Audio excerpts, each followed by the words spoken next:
Hello and welcome to another episode of the Christian Reeve Podcast. Today's guest is a podcaster hailing all the way from Florida in the USA. He goes by the moniker Jexplex. Welcome to the show. How you doing?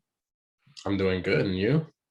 Doing well. A bit all over the place, as you know, off camera. For those who don't know, I do this basically straight off the back of my day job. So it's like I finish my job and then I go straight to do the podcast. Or if I have some intervening time, then great. But generally it's one after the other. And don't get me wrong, I love to do it. As I said off camera, I love this. I love learning about people, sharing stories and all that jazz. But you got to be ready for this. And that's where I felt bad because I was just like, oh, like headless chicken, as we say here. But let's get straight into it.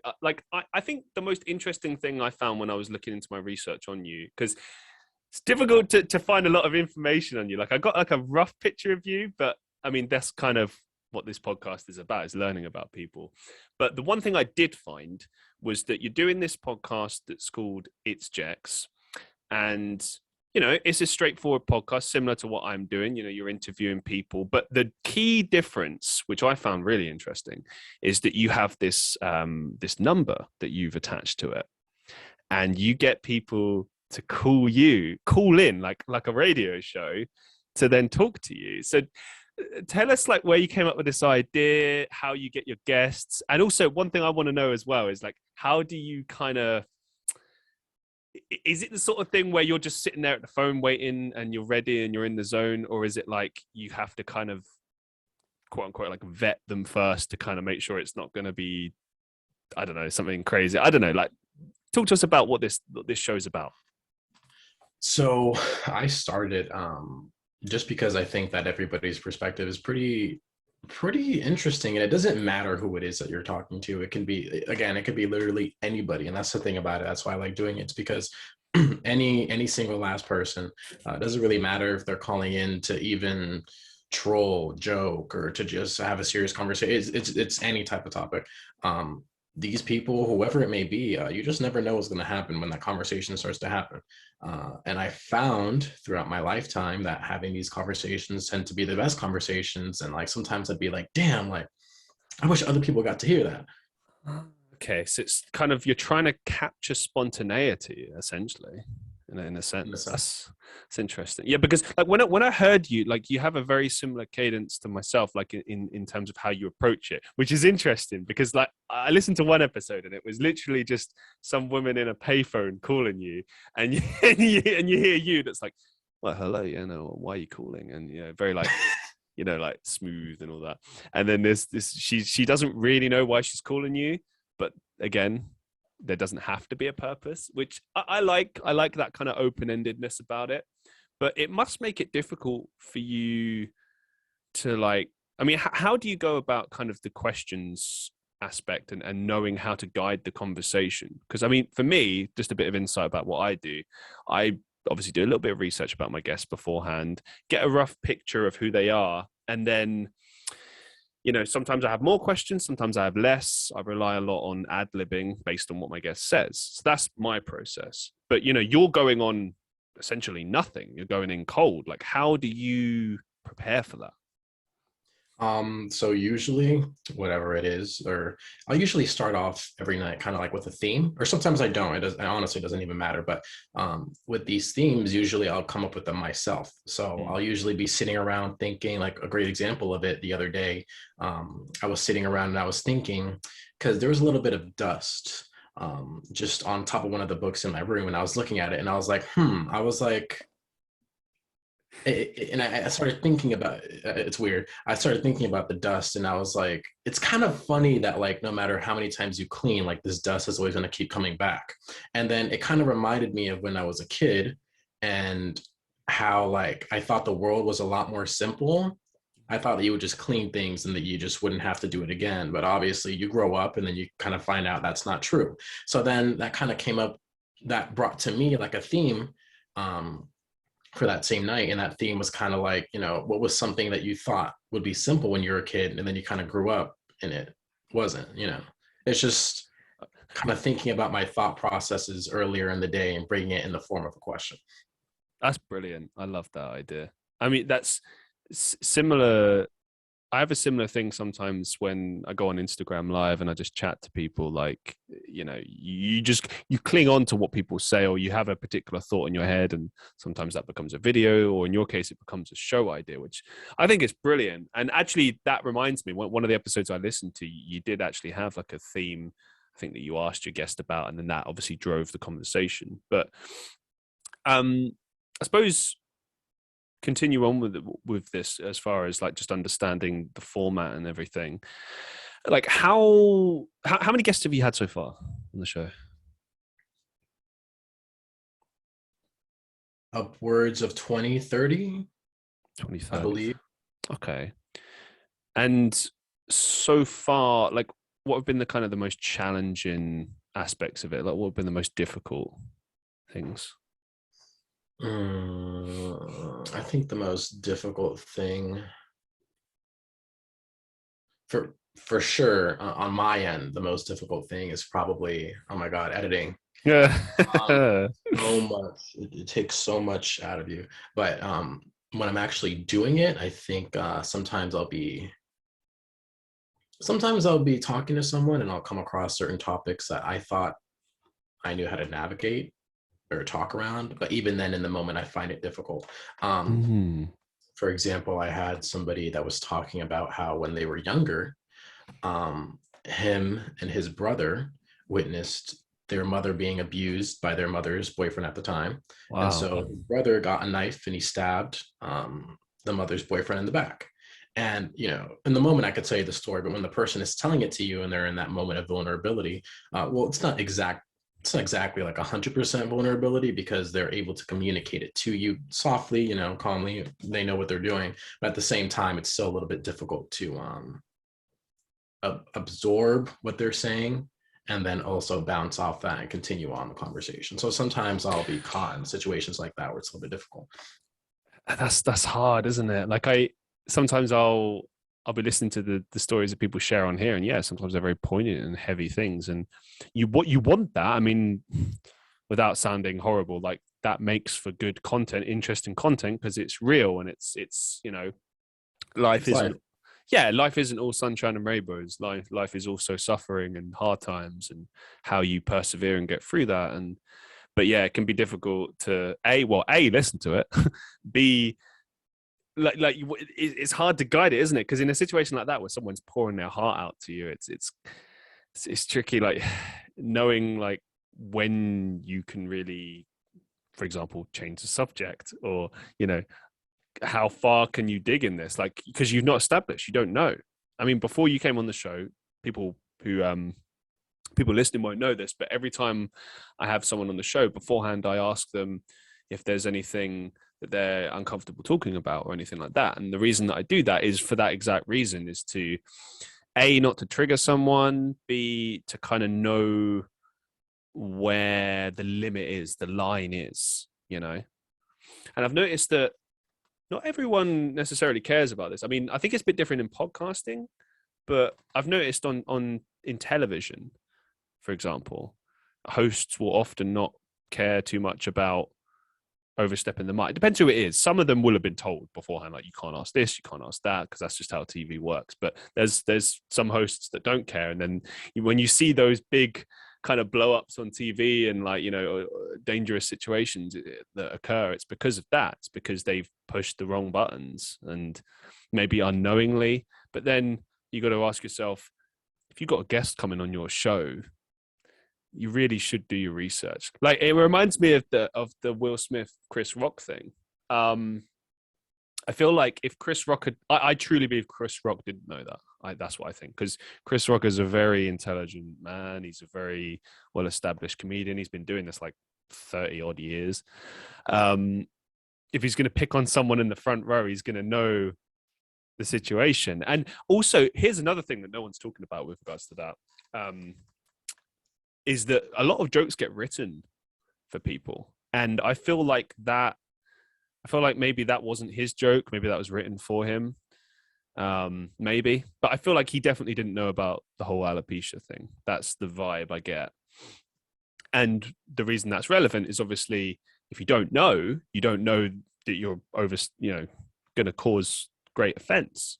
I truly believe in my heart of hearts he wouldn't have gone there if he'd have known that, because comedy is like a minefield, you know, like, but when it becomes like personal, and he's already had shots at them before.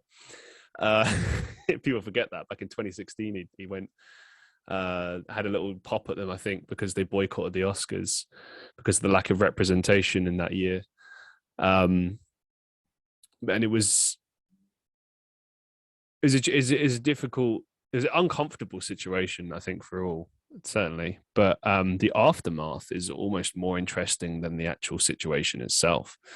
Yeah, because then you get to see all those emotions kind of dissolve, and you never really know how these emotions are going to dissolve. You don't know if it's going to dissolve in anger, if they're going to cry, if they're going to just get up and walk out, if they're going to whatever type of reaction it may be. But the whole goal is like you never want to push it that far, you know. That's like it's almost like the art of it, right? Like the whole art of it is that you never ever want to push that button. You want to see how close your finger can get to that button, and then just not touch it, just enough for everyone to see the realness of it, but not enough for it to go too far. And that's the art of it. One thing that Chris Rock said, which I found was interesting in the moment, but actually I don't think is true now. Immediately after it happened, and he had this sort of argument with Will Smith, he said, well, that was the greatest night in television. Because obviously his mind, he's thrown off by that. You know, he doesn't, like, I could tell in his head, he was sort of thinking, I could destroy this guy, I could wreck this guy, I could do this, I could do this. You know, there was even a point, if you watch, just, I think either before he got slapped or just afterwards, he clenched his fist. He was thinking of punching Will back, but he knew better. He knew not to do that. And that's the amazing thing about this. He made a shitty joke that he shouldn't have made, but no one's talking about that. Everyone's just talking about, you can't assault this person. Look at this marriage, you know, the whole situation. Like, people aren't talking about. The only thing people were saying about Chris Rock is that they feel bad for him, and that it's his ticket sales have gone up apparently. But the point is, yeah, like, it's, to me, when he said that, I think he was just thinking of the aftermath, and the reality is it will never really be looked at. It will always be an infamous moment. It will always be something that people look back on like, wow, I can't believe that happened. But it will never be like, wasn't that a great moment? Maybe some people will think that, but I think most people look at it for what it is, which is it's a grown-ass adult slapping another adult for a joke they made, which, even if the joke is unacceptable, like, that's just not how you deal with, like, do you know what I mean, with business? Like, I mean, and it's also contextual as well. That was like an award show, and that's a comedian whose job it is to take the mick out of people. You know, if that was in a bar, if they were in a bar, right, and Chris Rock had said that, and it's not a comedy show, it's just like him being an asshole, right? Yeah, by all means, go punch the guy. Why not? But because it's, you know, he's literally been paid to take jokes out of people, you know, make jokes out of people. And look, if you've ever been to a comedy club anywhere in the world ever, you know that if you sit in the front row, you're going to get wrecked. That's how it is. That's how comedy works. You don't want to get wrecked, don't sit at the front. And don't go to the Oscars as well if you don't want to get absolutely destroyed. Because, I mean, that's the whole point of this show. But anyway, yeah, back to the point. I mean, it's... well, actually, I want to ask you, what was your opinion on all of that situation? Like, what did you get from that? My opinion on it was that, as for Will Smith hitting Chris Rock, as I mentioned before, I already mentioned that, you know, not only with comedy is it, again, like this art of not pressing that button, but also with what we do, it's very similar, where you don't want to, you know, press that button. You don't want to push people too far. And I don't know if there's a specific word to give to this, but I do think that Chris Rock should have paid a little bit more attention to not pressing that button. Although, again, you could have never predicted it. But the reason why I say that is because, I mean, Will Smith and his wife have been in the media quite a bit the past year regarding their marriage. And I think that Jada has also spoken about her alopecia in previous interviews too. Right. And she's spoken about the fact that she doesn't like it. Like, she does not like speaking about it. She does not enjoy, well, of course, I don't think anybody would enjoy having alopecia, but she specifically talked about how it's hurting her self-esteem and et cetera, et cetera. I think that he just took that risk and he just pressed that button. I think that is it necessarily correct of Will Smith to do that?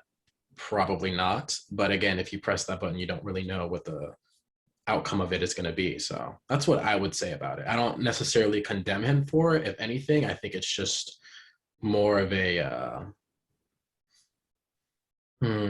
cost of the trade. And plus, they're both worth like hundreds of millions of dollars. I'm sure they're fine.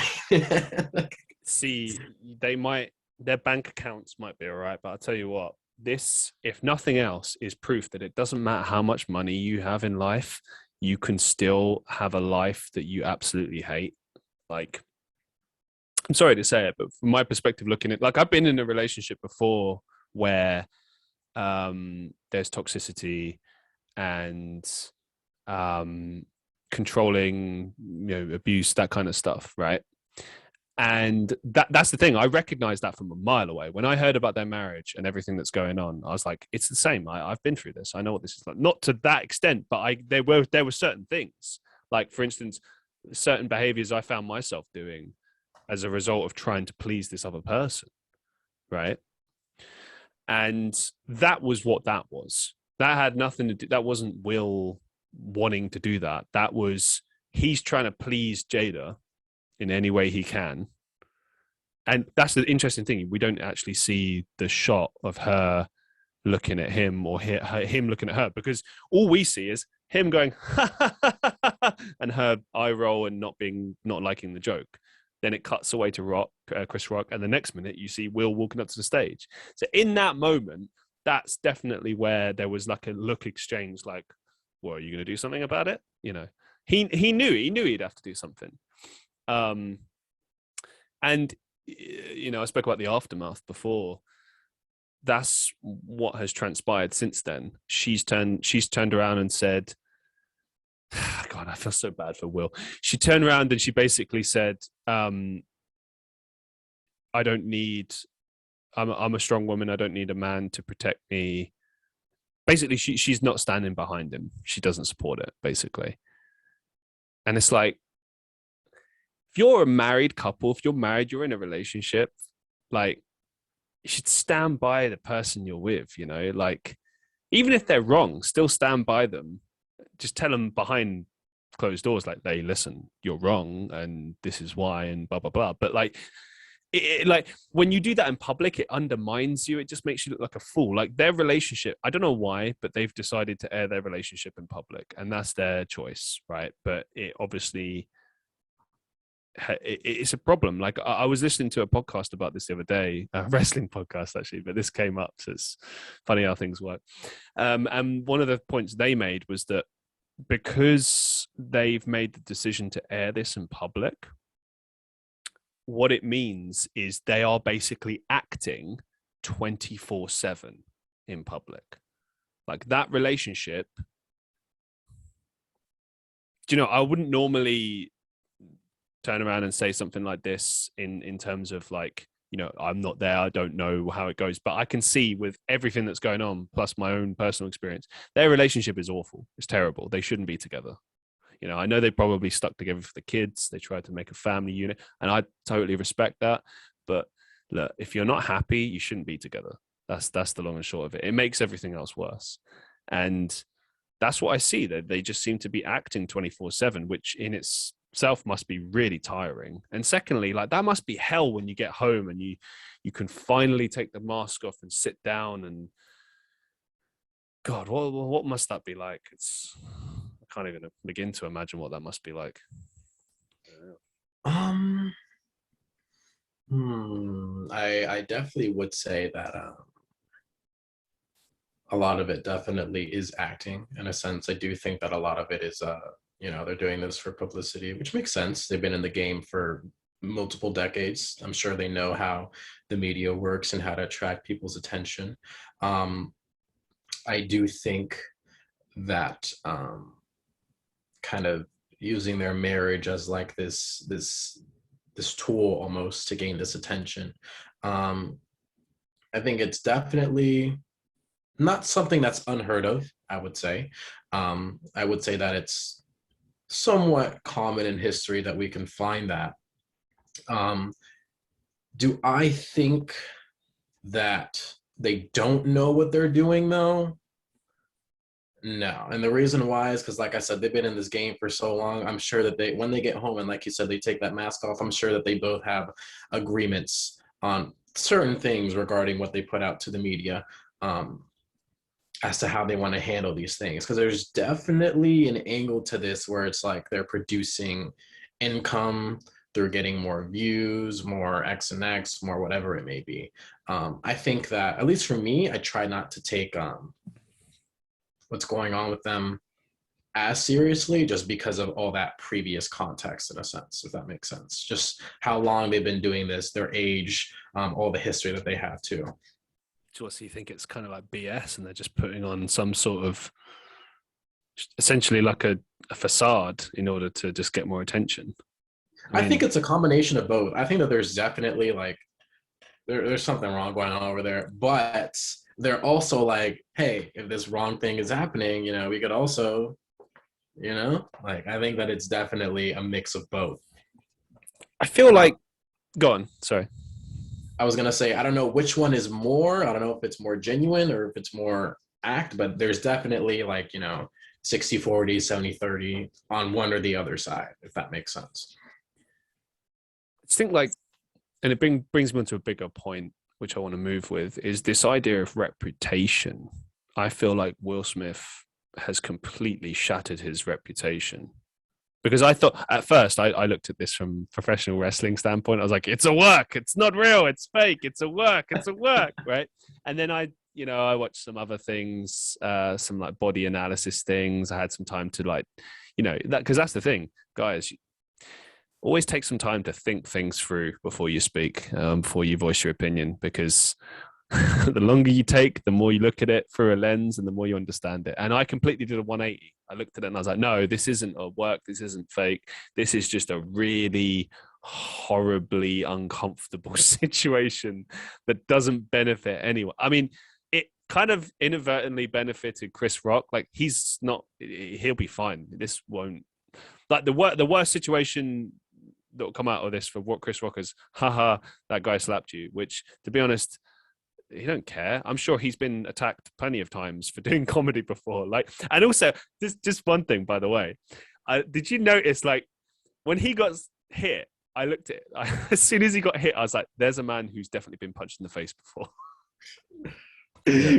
You know what I mean? Because it's like, once you've been punched in the face, like I've been punched in the face, I don't know if you've been punched in the face, but it's like, you're not afraid of it anymore. Like, what to it's not as painful as you think. I mean, obviously it depends who's punching you, but definitely hurts on the stomach. Definitely hurts. Your face is built for it. It's literally built for it. Your stomach is. Yeah, you get punched in there, you get winded, blah blah blah. Like, I've been punched in the face before, and I can tell you that. I mean, I was high at the time, though, so that does make a difference. But I was young. It was a long, long time ago. But I remember bracing myself for it, and it happened. And I was like, in my head, I was like, oh, like it does hurt, but not that much.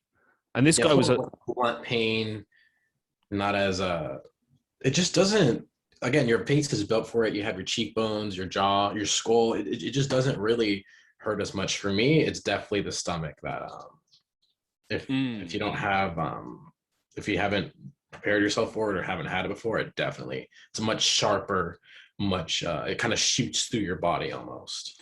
I would say. Yeah, I think people forget as well. It's like all your organs and everything, all the action that's going on here. So if someone hits you there, it's like, it's no surprise that you drop to the floor. Like, you know what I mean? Yeah, it is what it is. But anyway, just bringing it back to reputation. I feel like, not just in this situation with Will Smith and Chris Rock, but just in general, like, you have to be so careful when you're putting anything out online, or not just necessarily online, but anything you do, it's like a public performance, anything you do. So you always have to think about what you say, how you present things, whether everything is consistent. You know, I worry about this all the time. I look at my day job and then I look at everything else I'm doing online, and I wonder, like, if these people would see what I do online, would that have an impact? Because I don't do anything particularly salacious, or, you know, but if they would just see, like, I don't know, some random videos that I did one time, like, I think the podcast would be fine because it's kind of professional and stuff. But, you know, when there's other things, I'm just like, would that affect things? Because perception is so important. You know what I mean? And once a perception is shattered, it changes everything. It's like sometimes when you meet someone and they do something that you didn't like, or that they disrespected you, or they just did a behavior that was, like, the example I always give is, let's say you're in a workplace and your boss is always like calm and collected and that's their demeanor. And then one day they just like shout and scream at you and lose it. It's like you'll never be able to look at them the same way again, you know, and have the same level of respect because it's gone, you know? Because, I mean, shouting at someone is a disrespectful action. It's much the same as this situation. Slapping someone because you're emotional about something is a disrespectful thing to do. And I don't know, he's no longer the cool, calm, collected guy that we all, you know, loved growing up. He's this, to be honest, emotional wreck. Like, I don't know. I struggle to have much sympathy for him as far as his actions are concerned. I understand his actions. I understand. Don't get me wrong. We all have a limit. We all have a line. But that had nothing to do with Chris Rock. That's just a shitty marriage that needs to end, and end now. Or, I don't know, get marriage counseling, whatever you need to do to fix that. But that should be your focus. Because if you don't fix what's going on internally, that's when you start punishing the world, punishing other people. And that's the way I saw that. I mean, it just, you can't punish everyone else for what's going on in here, you know? I think that what you said is true, that Will Smith is definitely not the same person we saw growing up. But I also would say that it would be somewhat irrational to want that or that to be a reality, because you know, growing up, people will change. For sure. That 2 to 3 years from now, you will not be the same person as the person that I have right here on my computer screen. Same goes for Will Smith, and he has kind of like this entire campaign about himself going on right now, where even before he talked about, or even before this Chris Rock incident, he also he posed in front of a camera shirtless, just in his underwear, and he talked about how he let himself go. He talked about pretty much a lot of his failures too. He also recently was talking about how his father abused him when he was growing up, and he contemplating actually killing him for what he did, not only to him but also to his mother. And once you kind of get all this context on him, it's like, okay, like, no, of course it kind of makes sense that as he got older and older, his actions are beginning to kind of like change, and he's able to kind of break past that shell of being like that cool guy. And now he's kind of letting out his emotions more and more, and, you know, reaching that level of fame that he had at such a young age. Like, I'm certain that it had certain implications on his emotional state that we just weren't aware of. So I try to look at Will Smith as more of like a human being that's just changing, as opposed to, you know, he's not Will Smith anymore, because he is. You know, we all go through things, we all change, we all experience things, as you said, suffering, really.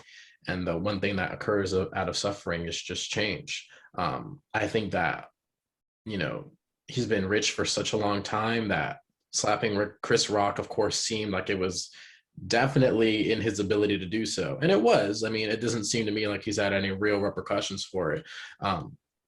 Do I think that it necessarily denounces him as a person or denounces him as Chris Rock now, or I'm sorry, as Will Smith? No. I think that we're just seeing, again, kind of all this pressure that he's been talking about very recently too, coming out in this one particular moment, whether it be because of the marriage, because of his personal life, because of his reflections, all these different things, I'm sure, built up in that one moment, and he felt like he had to act.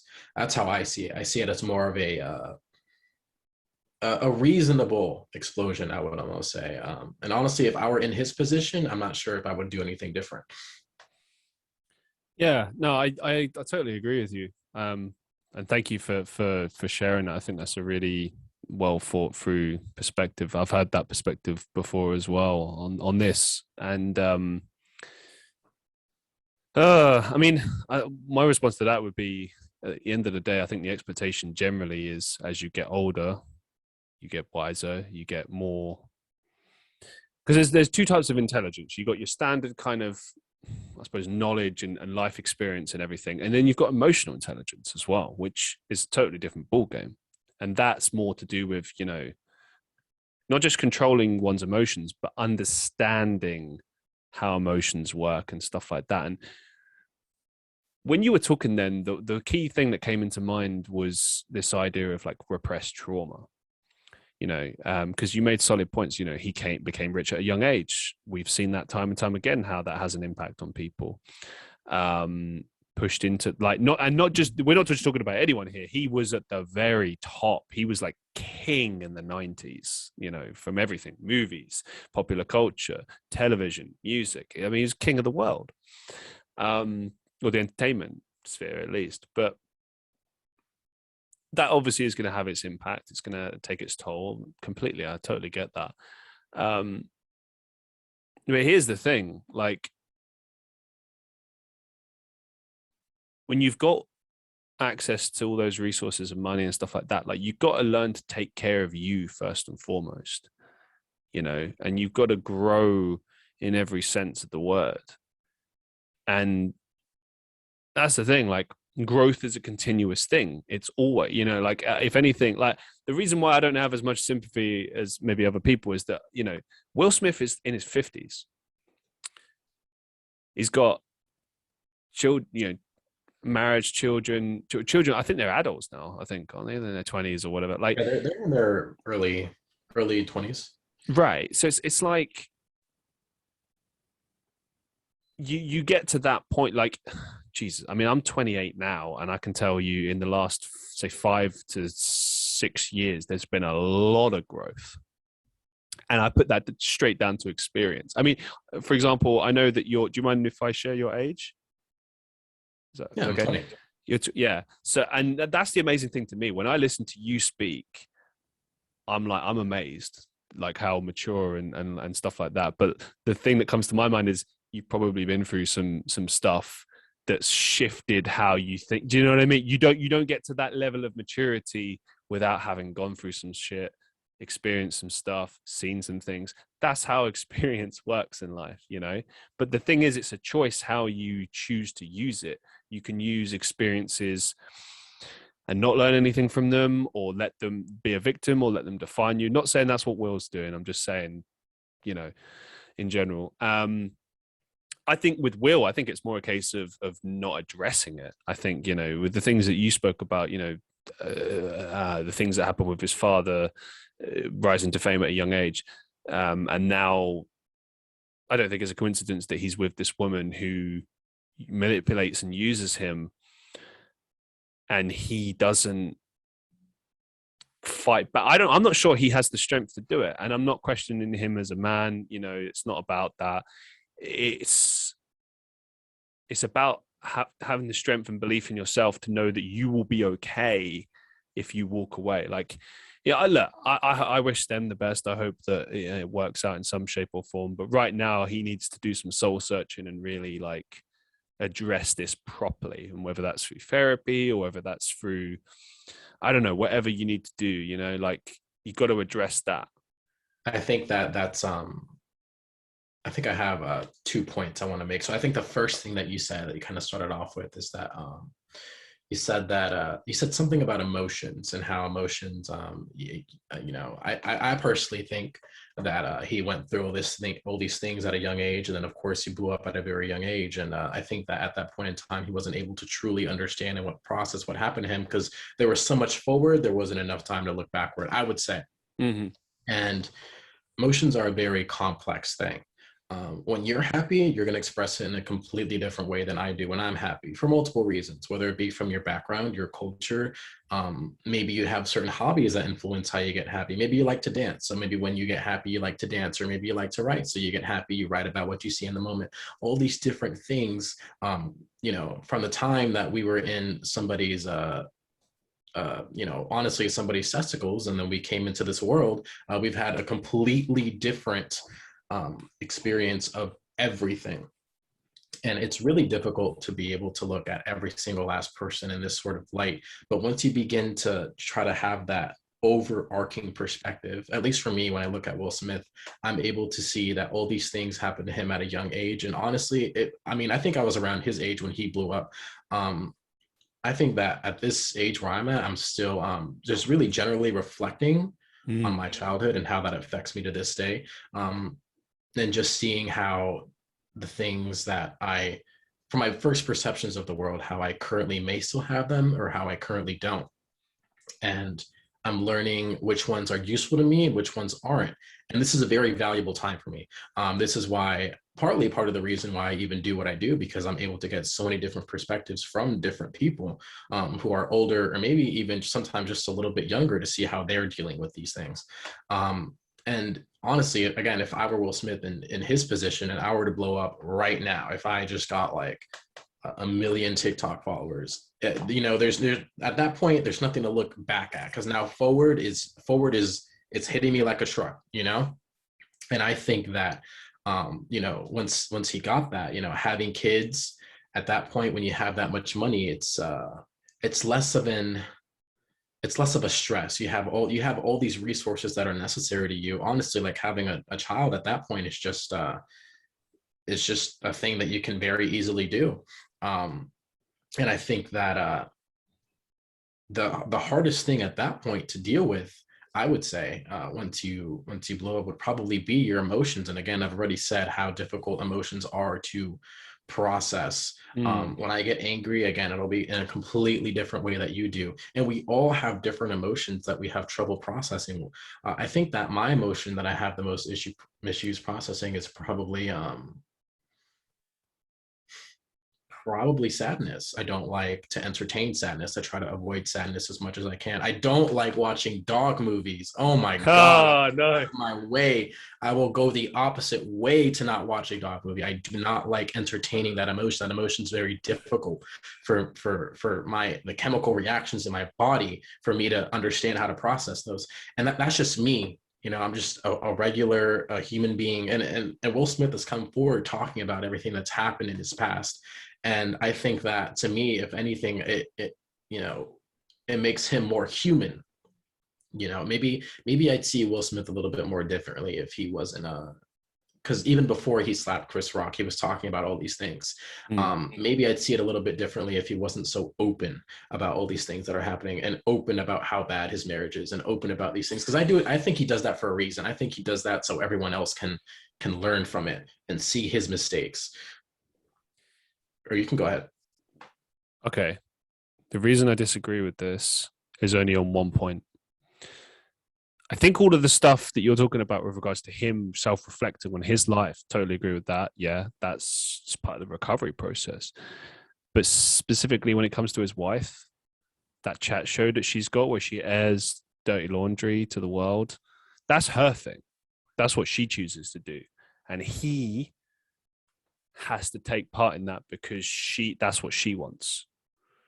Yeah, I'm telling you, man, it's a manipulative relationship. I've seen it time and time again. I've experienced it myself. It's like, I guarantee you, if he got away from that woman and it was just him on his own or him with another woman, you'd see a totally different guy.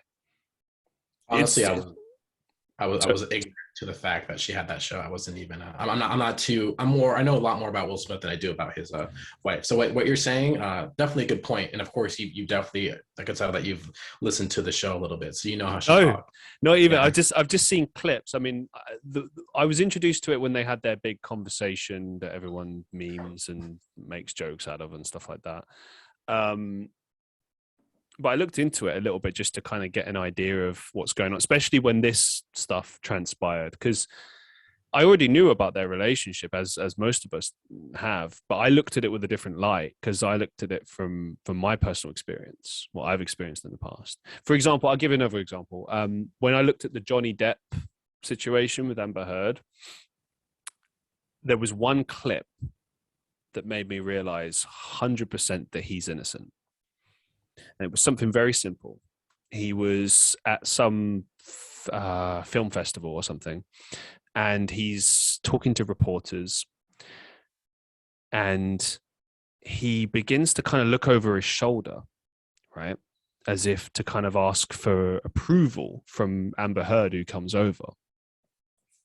But the way that he does it is like he's waiting for approval, acceptance. And it's not exactly fear, but it's control. When one person controls another person manipulatively or from an abuse perspective, it's like that person almost is being gaslighted, but also gaslights themselves. I did it to myself. You know, you convince yourself that, oh, no, this is okay. Oh, no, they have my best interests. Oh, no, this is, but you're creating a false reality. You know, it's not real. It's not true. And in that one clip, I recognized that. And I mean, it freaked me out because I've been there and I saw that and I was like, Jesus, man, like, I've been there. I know what that looks like. I didn't realize when it happened to me, and it's a scary thing. And that's what I see with Will Smith. And don't get me wrong, I'm not saying that I don't have sympathy for Will Smith. I was a bit annoyed at the fact that he chose to do that, but everything else, like, you know, of course you feel sympathy for this guy. He's like trapped in this situation almost, and it takes a tremendous amount of strength to step away from that emotionally and move forward and actually do something about it and address it. That's so difficult. And I have to believe that it's because of everything that's at stake, so to speak. But what would you really lose? What would he really lose if he stepped away? You know, it's like,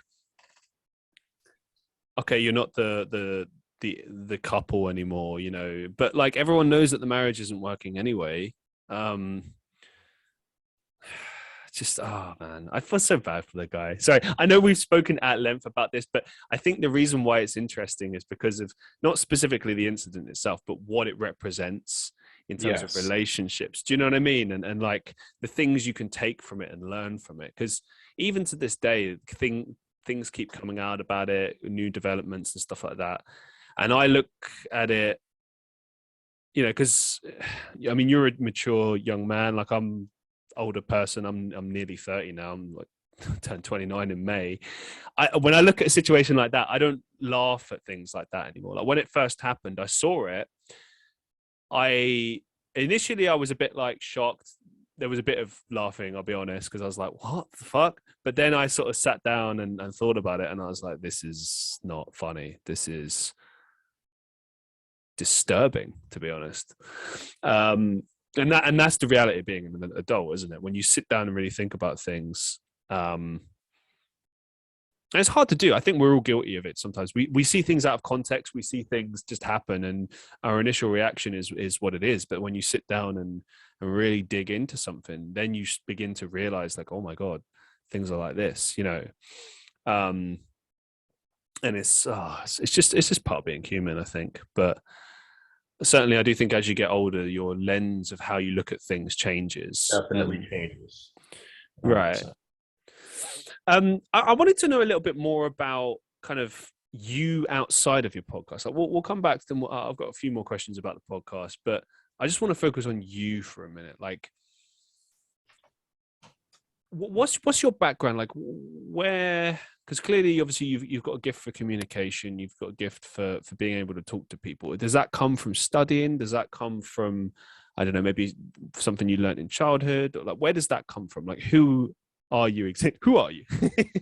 I think it comes from, it's almost like a childish innocence of just asking why. You know, I think that's really what it is when you really think about it. Is you know, like for example, you and me. I mean, we both kind of saw Will Smith slap Chris Rock, and instead of laughing or instead of just gasping, really, I mean, the first question that came to my head was like, why? You know, and since I was a kid, I'd always kind of asked that question a lot, annoyingly, but I guess I just never let go of it. It also has a lot to do with where my parents are from. They're from Honduras, which is cool. They're from I believe it's still classified as a third world country. I think it had the highest rate of homicide in the world. So They basically had to, you know, just learn a lot and be able to make accurate and quick judgments about their surroundings pretty quickly, just to be able to live healthily. They had to work very hard, and they passed these just knowledge onto me. For example, just like simple things like don't leave your purse out or don't leave your book bag out in the middle of your car. Somebody's going to break your window, grab it. All these things they taught me at a very, very young age, and they taught me how to be able to assess situations very quickly. And I kind of got to asking them. I was like, why? Like, why do you do that? And then they broke it down with me, and then I think having those conversations with my parents kind of stemmed out into having it with other people, I would say.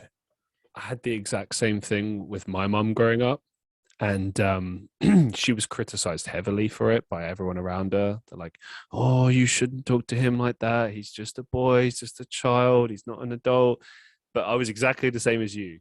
Every 5 minutes. Why? And I'd get shit at school for it. I'd get shit from family for that, because a lot of people older than you, or at least years ago, would be like, because it just is. And it's like, I'm sorry, but that's not good. That's such an unsatisfying answer. Like, you actually want to know why, like it's like saying to someone like, don't press the red button. Well, I mean, you shouldn't have even told me that the red button exists. Now I'm never going to stop asking you about the red button. Like, now I'm going to push it 15 times, It's just, that's the way it is. That curiosity kind of, it grew to me in this way where, in this funny way, I guess, where I just talk to people on the phone. I basically ask them why. That's pretty much what it comes down to, I'd say. So are you studying, do you have like a degree that you're studying, or international relations? Okay, so is that related to politics, or is it religion, geography, the general global state of the planet Earth, pretty much? Okay. And are you looking to get into politics yourself, or do you have like a different to be honest, not really sure. Still figuring it out. Well, there's plenty of time, I can tell you that. It took me a while to figure out what I wanted to do, probably about 2 or 3 years ago that I truly figured it out, to be honest. So most of my 20s I was like, what? Can I ask what you settled on? Well, I mean, I never settle as a rule. Oh, I take that back. I don't want to use the thing you decide. I don't. You know what I mean? I did not mean that. Hey, no worries, man. No worries. I'm just being picky. I got my degree. I did management with marketing because I hated working in customer services. I'll keep the story short, guys, because I know you've heard it a million times. But he asked me, so I've got to answer. I worked in the field a little bit in corporate, and it was okay. Originally, it was amazing because I was like, wow, they're going to pay me to just do this. Marketing is great in that sense. But then after a while, I got a bit disillusioned because I wasn't doing anything creative. I wasn't doing anything that I wanted to do that ignites my soul. And that's the key. You have to do stuff for work that ignites your soul. And some people can put those things aside. They can go for a paycheck because, you know what, like it pays enough and they live for everything else. But I just couldn't do that. I couldn't do the whole 9 to 5 and not be excited about what I do. So basically my goals are acting, voice acting, podcasting, music, and like a few other things, anything creative basically. And my day job is just like freelancing in like recruitment and marketing and sales. So a range of different things. And I'm happy. I truly am. But my mind is always looking forward and like, how can it be better? I would love to be able to do the things like this for a living, because I feel like this isn't work. This is a joy. I love this. I love having conversations with other people. And I think that, I see, as I'm sure you have, like heroes that, you look up to who make it work, who manage to get a living from doing things like this. And inevitably that's inspiring to myself. But I think, to answer your question fully, that the moment that it clicked was around the time that I decided to get back into being creative, which was around 2019, incidentally, when I first started acting. And from that point onwards, I was like, okay, I'm going to make a commitment to pursuing these creative goals, whatever. I'll keep doing whatever it is I need to do to make the bills come in. But I am also always looking at other ways to make revenue, because I believe that you should always have several different revenue streams, no matter what, especially these days. If the pandemic taught us anything, it's that, like, look, no job is secure. Doesn't matter what you're doing.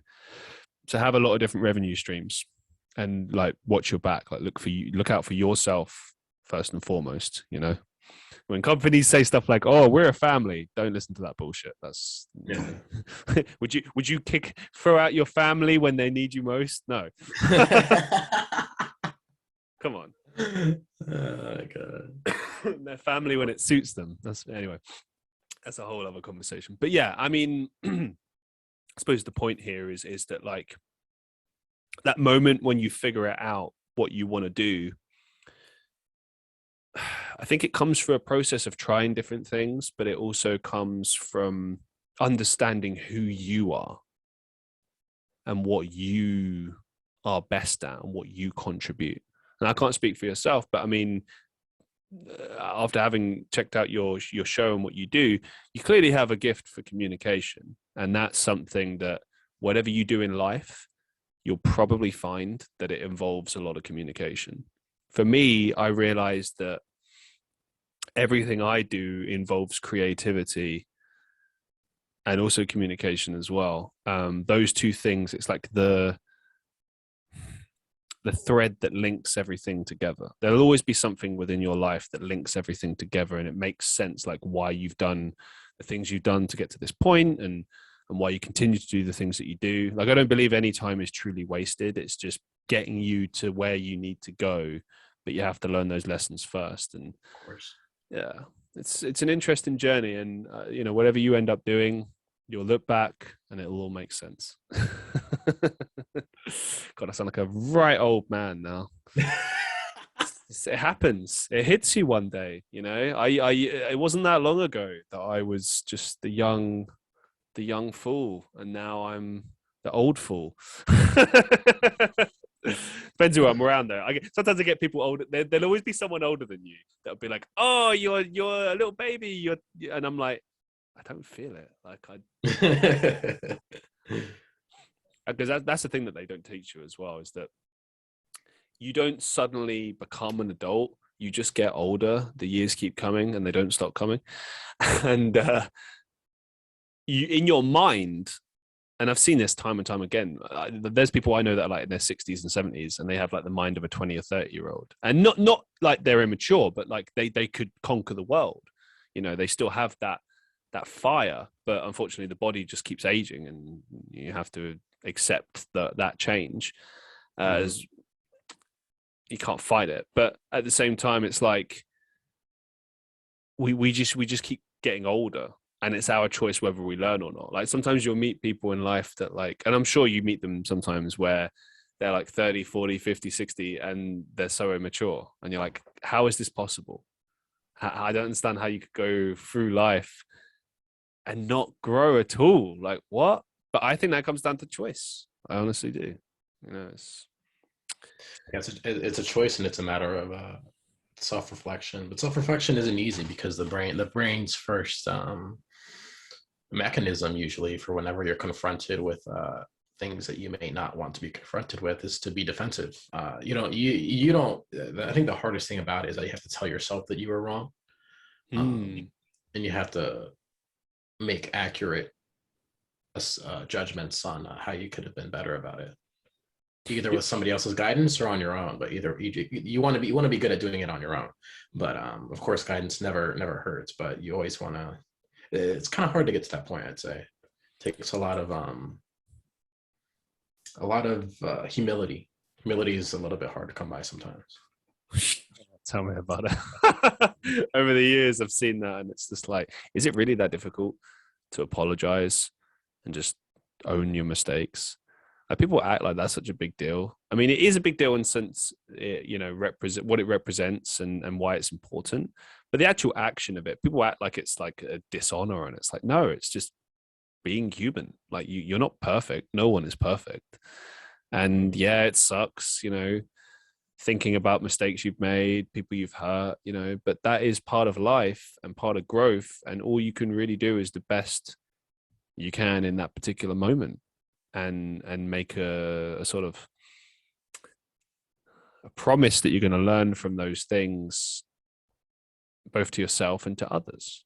And it's a journey, man. I don't know. I think people a lot of the time, they get too caught up in things like, oh, who's right, and justice. And don't get me wrong, that there are times in life when justice is important, like when there has been a true injustice against someone based on things like race or religion or gender or something like that. That's different. But when we're talking about like just the day-to-day things that happen, it's like, that's life, man. That's, you just kind of got to like accept that life happens and you need to learn and do the best you can within that moment and keep moving forward. That's it. You're a fan of rock climbing and fitness. What does fitness mean to you, and what kind of lessons have you learned that you apply to life through fitness? Oh, all the time, man. Every single last day that I exercise, it's just all it really, to me, what exercise really means is that it's a test of when you're in a moment where you're struggling and you feel like your body is just giving up on you. What it really comes down to is you find out who you are. You're either the person that tries or the person that gives up, and that's really what it comes down to. And the key word is try. You don't have to succeed, but you either try or you don't. And it's really what it comes down to in those specific moments, I find, is that sometimes I give up, and it's okay to give up sometimes, but you always want to be the type of person that tries under every single last circumstance. Sometimes, some days you're not going to feel it. Some days you're not going to want to do it, but it's all about just trying. And I think that's what fitness really is. Every day it's just a test of trying. And of course you reap physical benefits. You feel stronger, you feel happier, improved chemical balances in your body. You'll be happier when you look in the mirror. All these things are positives, but really what it comes down to for me, it's more of a mental test where I get to find out who I am that day, if that makes sense. Yeah, and totally agree with all of that. And I just keep thinking, like, how are you so wise at this age? Like, all I can think is just like amazing parents, and you've just hit the ground running when it comes to learning life lessons at a young age. It's seriously amazing. Like, I mean, every human being is different in terms of how we take things on and learn and stuff. But I don't think I really started learning proper life lessons till my mid-20s. Like when I had time to kind of just reflect on everything that had happened for the past 4 or 5 years and like decompress and actually absorb the lessons and learn them. It's just amazing. Like, honestly, like, kudos to you, kudos to your parents. Well done. Thank you.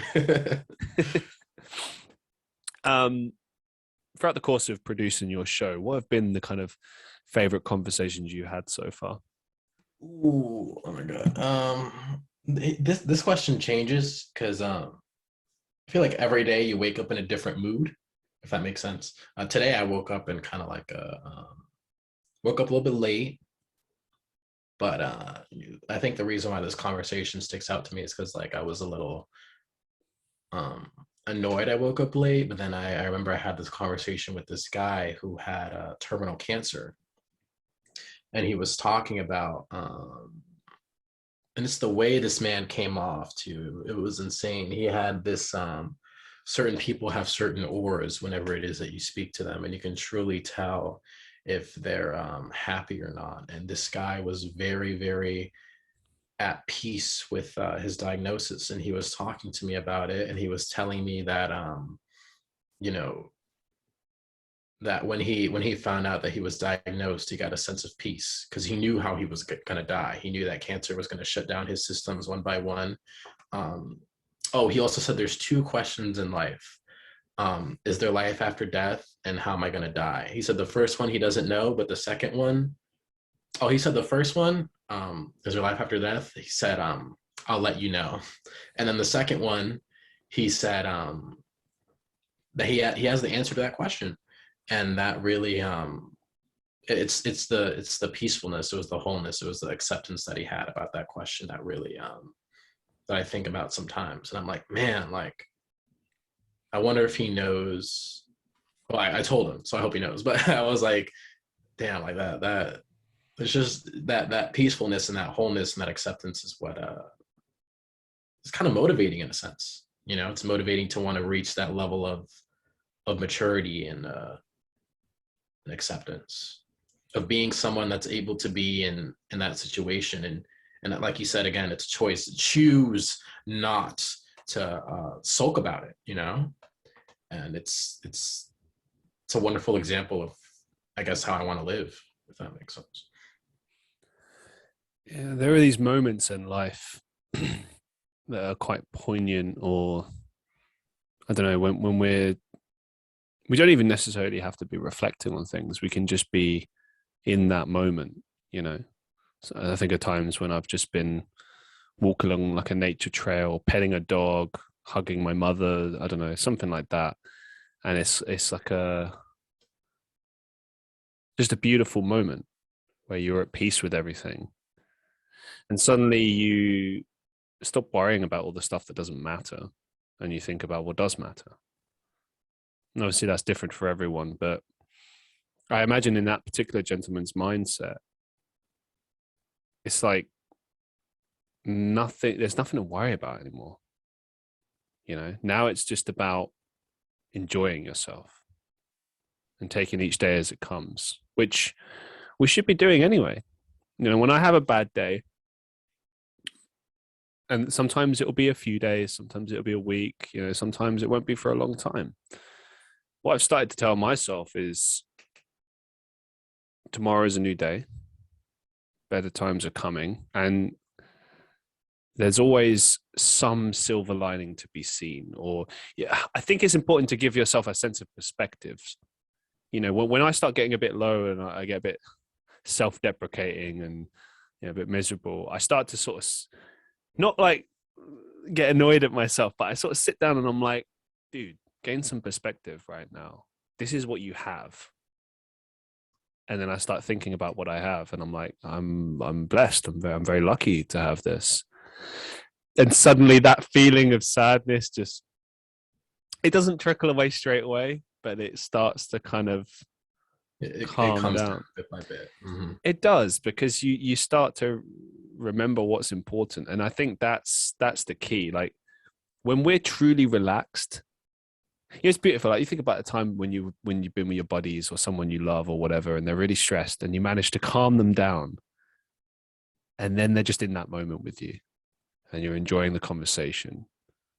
And it's like a personality transformation.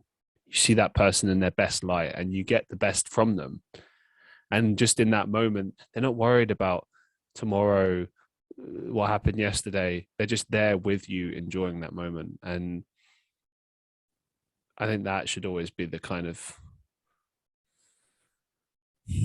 goal. I don't know. That's what I aim for a lot of the time, is to try to do my best to be in that headspace, you know, and really make the most of everything that's going on. Because the reality is life is short, you know, you don't know how long you've got.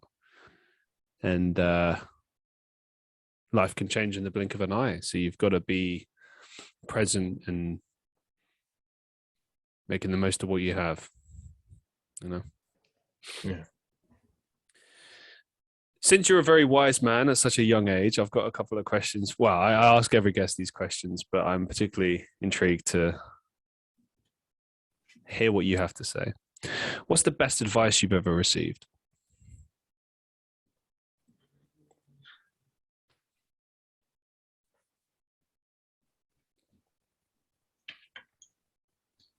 The best advice I've ever received.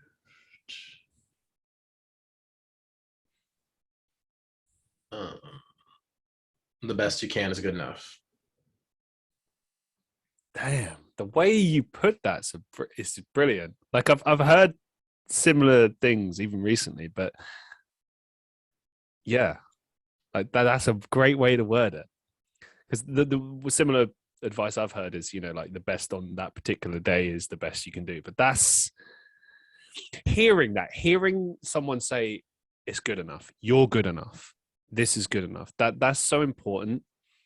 Like I was giving someone a compliment earlier.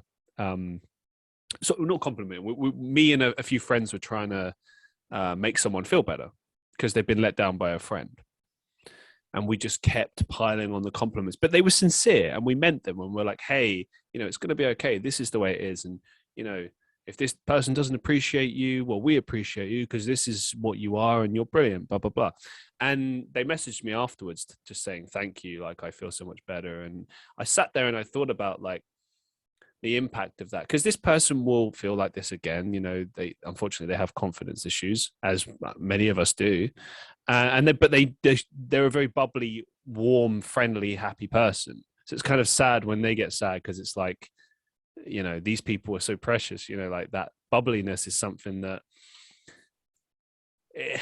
it's a beautiful thing in this existence, in this life that we have. To be positive, to be happy, to be motivated, whatever. It's hard. It's hard to keep that up, and it's a thing you got to hold on to because it's sacred. And the point is, it's just good to be reminded of these things every once in a while. Like people say, oh, words, actions speak louder than words. Well, I think it's important to hear the words sometimes. I think it's important to hear like, hey, I'm proud of you. You matter. You're good enough. I love you. Whatever. Like all of these things are so important to hear because it reaffirms our own beliefs, but it also just makes us feel a certain way, which we need sometimes, I think. Yeah. Thank you very much for sharing that. And what's the biggest life lesson you've learned so far?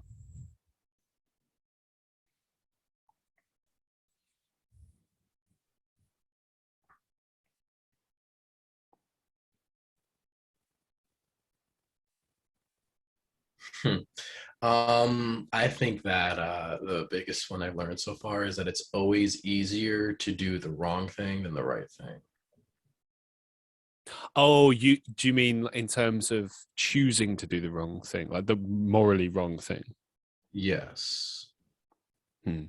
If that makes sense. No, for sure. I just want to make sure I understood that correctly. Yeah, because I agree with that concept totally. We often get these situations come up in life, don't they? It's like, well, okay, we can lie or we can tell the truth, for example.